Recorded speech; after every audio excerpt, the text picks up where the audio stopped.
prison to profit scream coaching to trolling your way into an international arrest to claiming you're saving the world while getting charged with human trafficking. Welcome to the Hall of Fame for internet clowns who will do anything for clout. These are real influencers who committed disturbing crimes. Wes Watson, if that name doesn't sound familiar, oh boy, you're about to go down a rabbit hole. Wes Watson made a career on YouTube after getting out of prison in LA. He started making videos about prison stories and his channel started picking up. He did a little bit of fitness content too. With his newfound notoriety, he started selling courses about how to become rich and successful like himself. These courses basically consisted of him berating and swearing at his gullible followers, like the drill sergeant from Full Metal Jacket, because I guess that's just what some dudes are into for some reason. His course cost thousands of dollars a month, by the way. Like, you're an idiot if you paid for this. I think one time he said it was like $10,000 a month. Just insane, especially because I don't think I've ever seen Wes Watson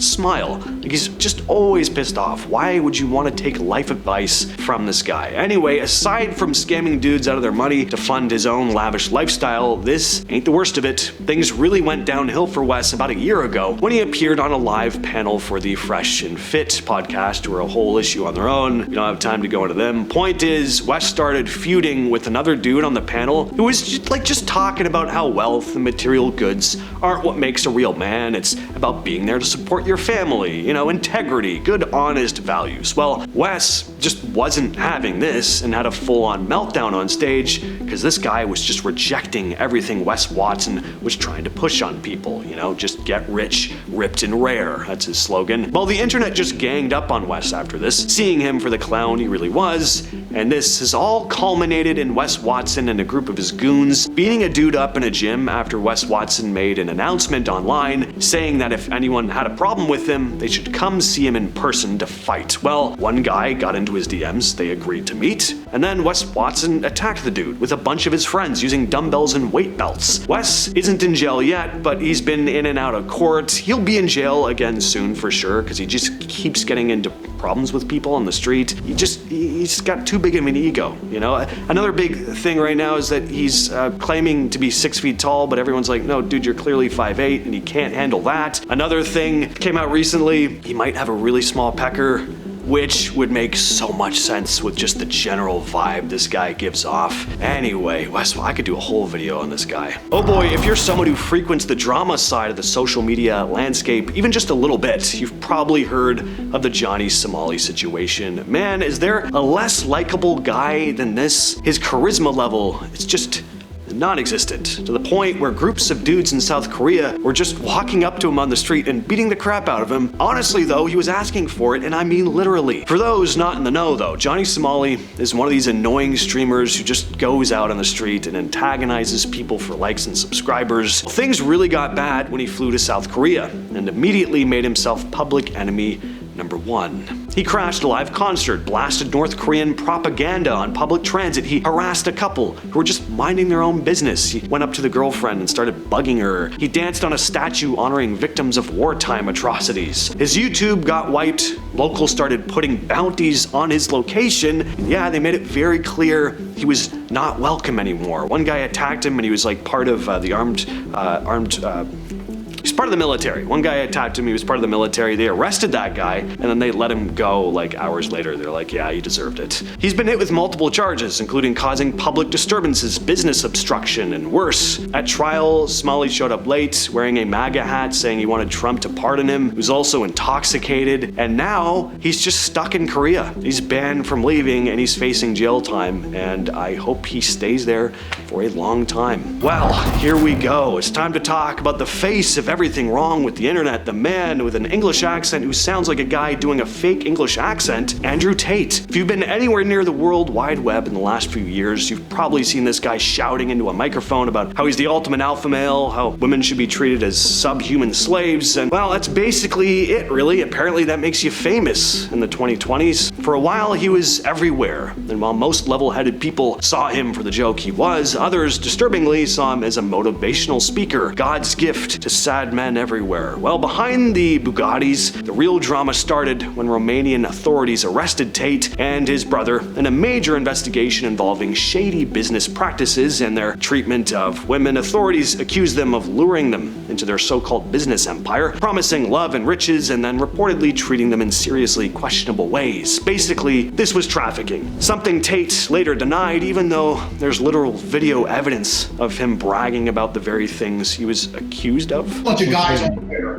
but not many, like world champion kickboxer, pimp, mafia associated criminal. Like, I've got all this stuff, and everyone's like, who is this dude? Like, surely it can't all be true. Well, it's all true. He's been under house arrest, locked in legal battles, and doing everything he can to spin the narrative. Best part is, he's one of these social media idiots that claims they're trying to make the world a better place, spread a message of positivity. And why is it that 9 times out of 10, the people who go bragging about that are some of the most garbage human beings on the planet? Like, what positive message? Being a loudmouth braggart who flaunts material wealth at the expense of any ounce of morality, creativity, or class? Yeah, great message. Can we go back to the days where, like, this guy was cool? You know, just give me some Stone Cold. Ruby Franke was the face of a popular YouTube channel called 8 Passengers, which followed her life as a mother of 6 in Utah. The channel pulled in millions of views, with fans watching what they thought was this wholesome family dynamic. On the surface, it looked like a regular family vlog, but over time, viewers started to notice things that didn't seem right. Ruby would talk openly about punishing her youngsters in ways that felt pretty off. Stuff like denying them meals, making them sleep on bean bags, and she'd joke about canceling holidays. Now, this alone didn't set off any major alarm bells, but some thought it could possibly be hinting at something worse going on, and they turned out to be right. In 2023, one of her sons escaped from a house in southern Utah. Yes, escaped. He showed up at a neighbor's door. He was underweight, he had visible injuries, and he had duct tape on his wrists and ankles. Police went to the house and found one of his sisters in a similar condition. That's when everything started to unravel. Ruby had been working with a woman named Jody Hildebrandt,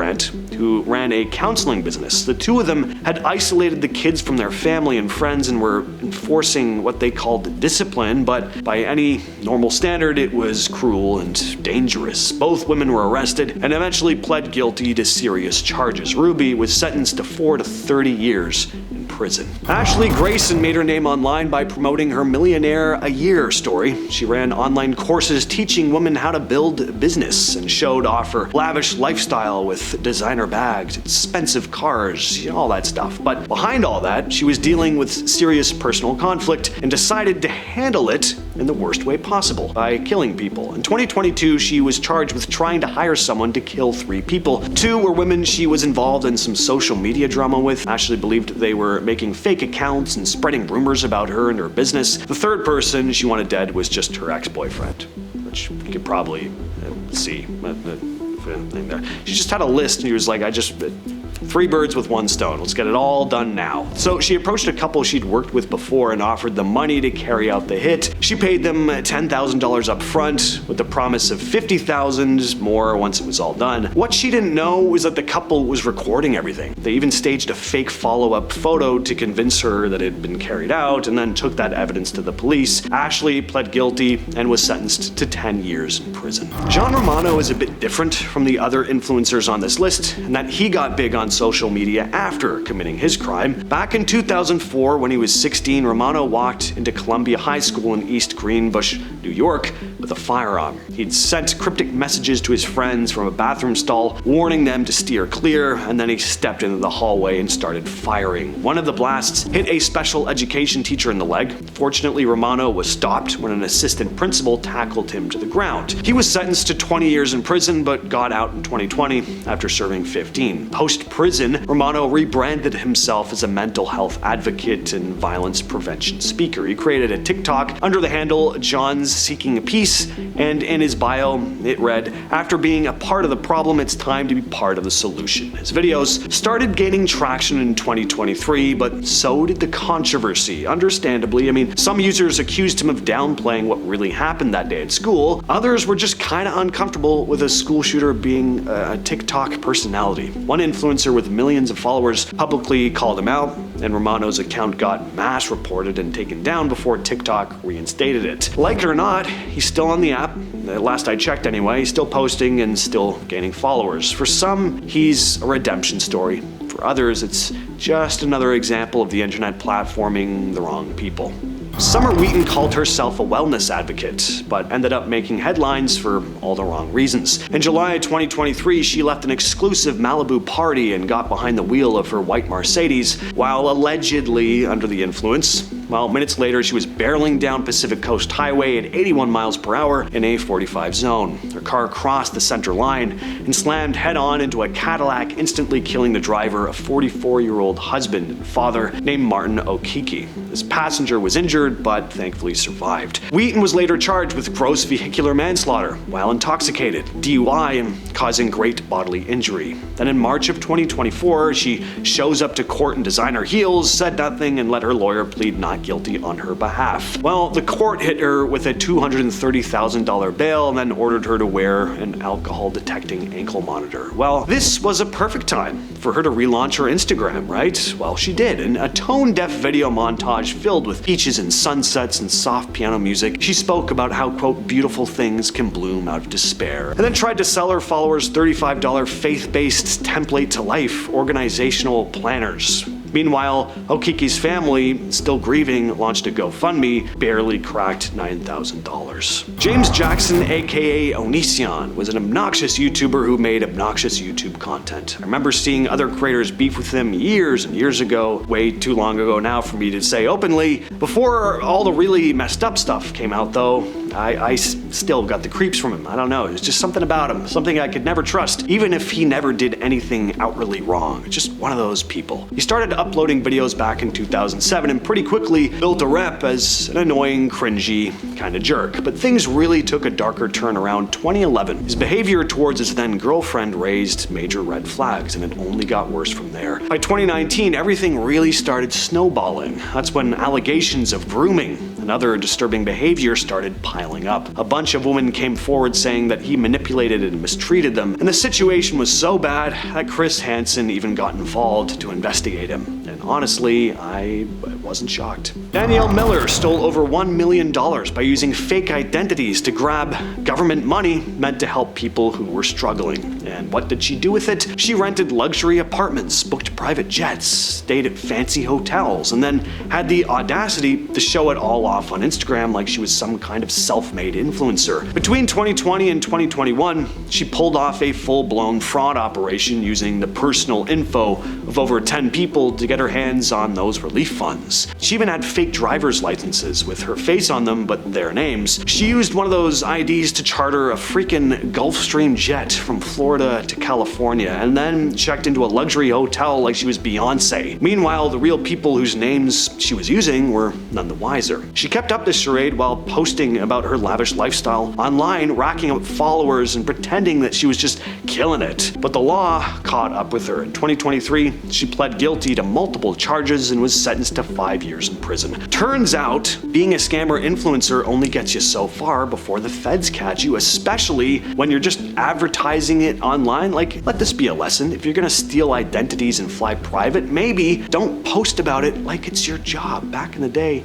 people just didn't do that. They kind of hid it. Lastly, we have Gaskings, a YouTuber who scammed the elderly. Anthony Locke ran a YouTube channel called The Gaskings, where he reacted to dashcam footage and people doing dumb stuff on the road. But behind the scenes, he and his partner in crime, Ray King, were running a full-blown fraud operation targeting elderly folks. Classy stuff. Locke set up his fake website claiming he'd take people's retirement savings, invest the money, and not only would they get profits back, but some of it would go to charity for the environment. Lovely. But of course, none of that money ever got invested or donated. He just pocketed most of it. By the time they were busted, they'd conned about 16 people out of a whopping $1.3 million.